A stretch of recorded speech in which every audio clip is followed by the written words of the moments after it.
and now choke it up. I'm saying like bing bop boom boom boom bop damn. The type of shit I'm Assalamualaikum warahmatullahi wabarakatuh. Yang terhormat Bapak Dr. Muhammad Irfan, SHI MSy selaku dosen pengampu mata kuliah Ulumul Hadis.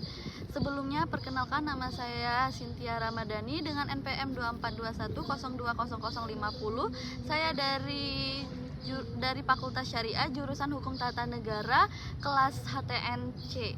Di sini saya akan menjelaskan materi dari kelompok 8 yang berjudul Pembagian hadis berdasarkan perawi. Langsung saja, apabila Al-Quran sepenuhnya wahyu Allah Subhanahu wa Ta'ala, maka sunnah adalah dari Nabi Muhammad SAW. Al-Quran dan As-Sunnah adalah sumber asasi Islam. Sunnah biasanya juga disebut hadis.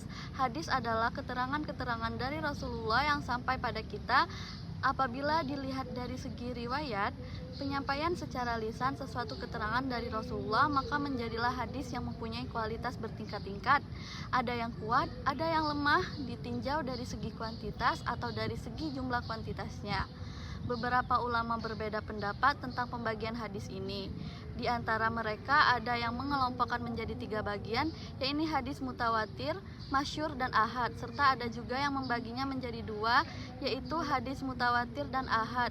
Yang membagi hadis menjadi 2 ini memasukkan hadis masyhur ke dalam hadis ahad yang diikuti kebanyakan ulama kalam. Menurut mereka, hadis masyhur bukan merupakan hadis yang berdiri sendiri, akan tetapi bagian dari hadis ahad. Sedangkan yang menjelaskan bahwa hadis masyhur itu dapat berdiri sendiri adalah pendapat dari sebagian ulama ushul. Dan menurut ulama hadis juga, hadis dari segi kuantitas ini cukup dibagi menjadi 2 saja, yaitu mutawatir dan ahad. Demikian juga yang telah dikatakan oleh Syuhudi Ismail. Sehingga pada garis besarnya hadis dibagi menjadi 2 macam, yaitu mutawatir dan ahad. Inilah pembagian yang lebih praktis karena pada dasarnya hadis masyhur tercakup dalam hadis ahad. Dalam artikel ini, penulis akan membahas lebih dalam mengenai pembagian hadis berdasarkan kuantitasnya, yaitu hadis mutawatir dan ahad. Sebelum masuki penjelasan pengertian mutawatir, alangkah baiknya kita menjelaskan dulu pengertian hadis. Hadis merupakan sumber ajaran Islam yang kedua setelah Al-Quran, yang mana telah dibukukan pada masa pemerintahan Umar bin Abdul Aziz, Khalifah kelima Bani Umayyah. Sedangkan sebelumnya hadis-hadis Nabi SAW masih terdengar dalam ingatan para sahabat untuk kepentingan dan pegangan mereka sendiri. Umat Islam di dunia harus menyadari bahwa hadis Rasulullah SAW sebagai pedoman hidup yang kedua. Tingkah laku manusia yang tidak ditegaskan ketentuan hukumnya, cara mengamalkannya tidak dirinci dengan ayat Al-Quran secara mutlak dan secara jelas. Hal ini membuat para muhadisin sadar akan perlunya mencari penyelesaian dalam hal tersebut dengan al-hadis. Dalam ilmu hadis, runtutan mata rantai para perawi yang menjadi jalur penyambung periwayatan menuju pemilik redaksi hadis, yaitu Rasulullah, matan dikenal dengan istilah sanad. Secara garis besar, hadis dilihat dari kuantitas sanad ada 2 macam, yaitu hadis mutawatir dan hadis ahad. Yang pertama ini ada hadis mutawatir.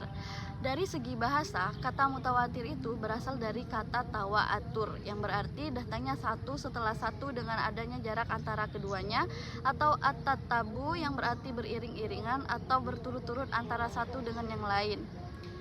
Hadis mutawatir dari segi terminologis mempunyai banyak definisi. Menurut Nuruddin, hadis mutawatir adalah hadis yang diriwayatkan oleh sejumlah rawi yang tidak mungkin bersepakat untuk berdusta dari sejumlah rawi yang semisal mereka dan seterusnya sampai akhir sanad, dan semuanya bersandar kepada panca indera.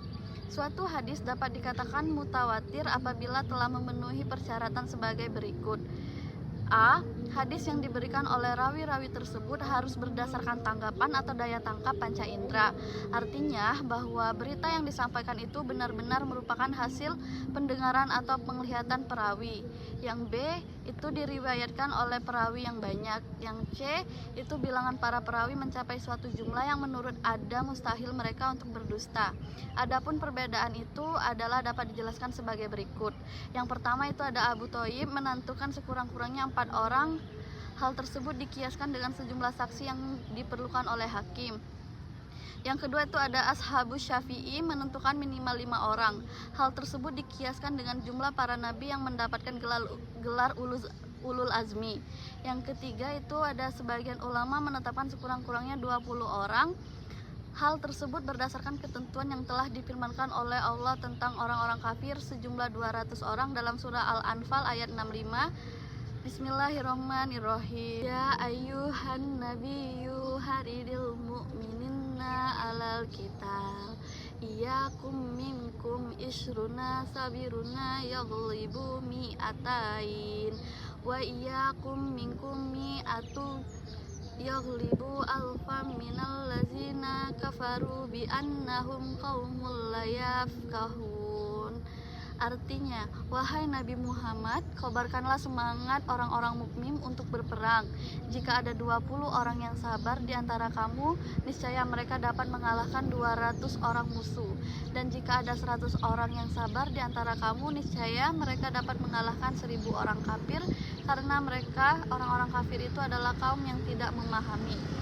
Yang keempat itu ada ulama yang lain menetapkan jumlah tersebut sekurang-kurangnya 40 orang.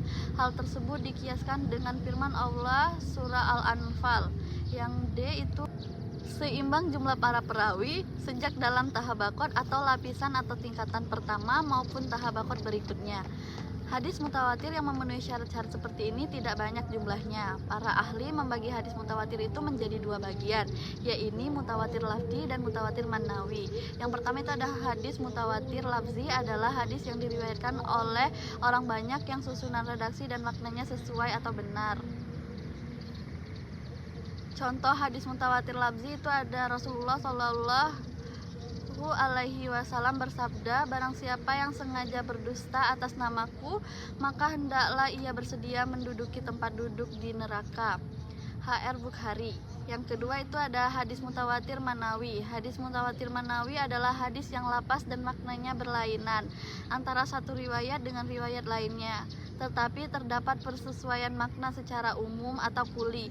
Contohnya yaitu hadis mutawatir manawi itu, tidak sempurna iman salah seorang antara kamu sebelum aku lebih dicintai daripada orang tuanya, anaknya, dan manusia seluruhnya.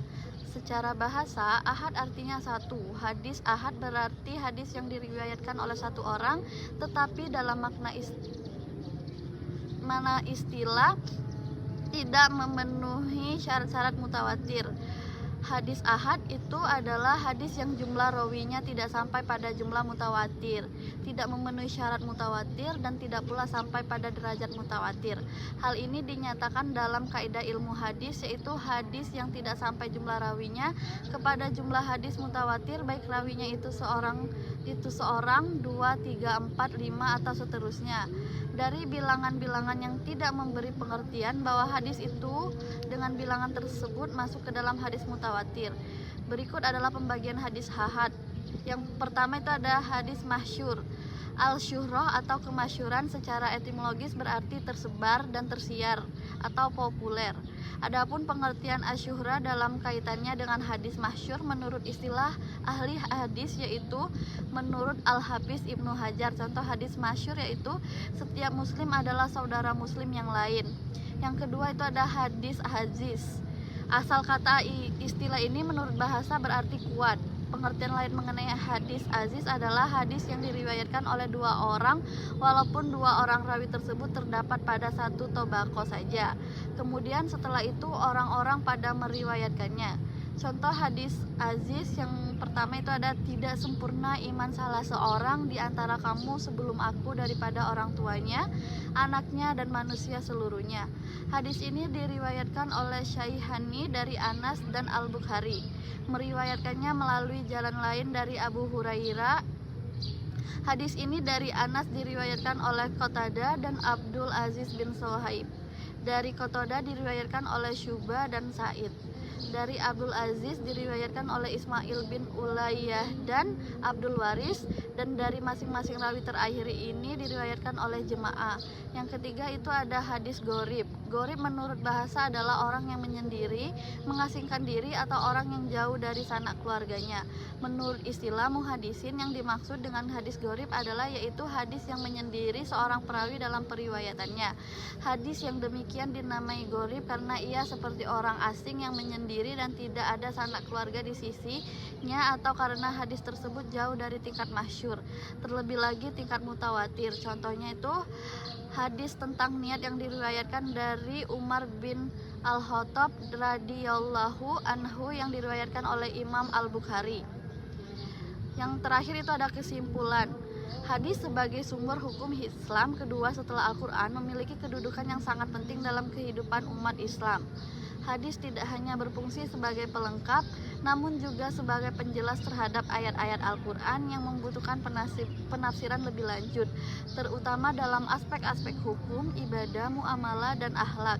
Oleh karena itu, memahami klasifikasi hadis berdasarkan kuantitas perawi menjadi hal yang sangat penting dalam ilmu hadis. Berdasarkan kuantitas atau jumlah perawinya, hadis terbagi menjadi dua kategori besar, yaitu hadis mutawatir dan hadis ahad. Hadis mutawatir adalah hadis yang diriwayatkan oleh banyak perawi dalam setiap tingkat sanad, sehingga secara akal sehat dianggap mustahil mereka bersepakat untuk berdusta. Hadis ini memberi keyakinan penuh akan kebenarannya. Sekian presentasi dari saya akhiri. Wassalamualaikum warahmatullahi wabarakatuh.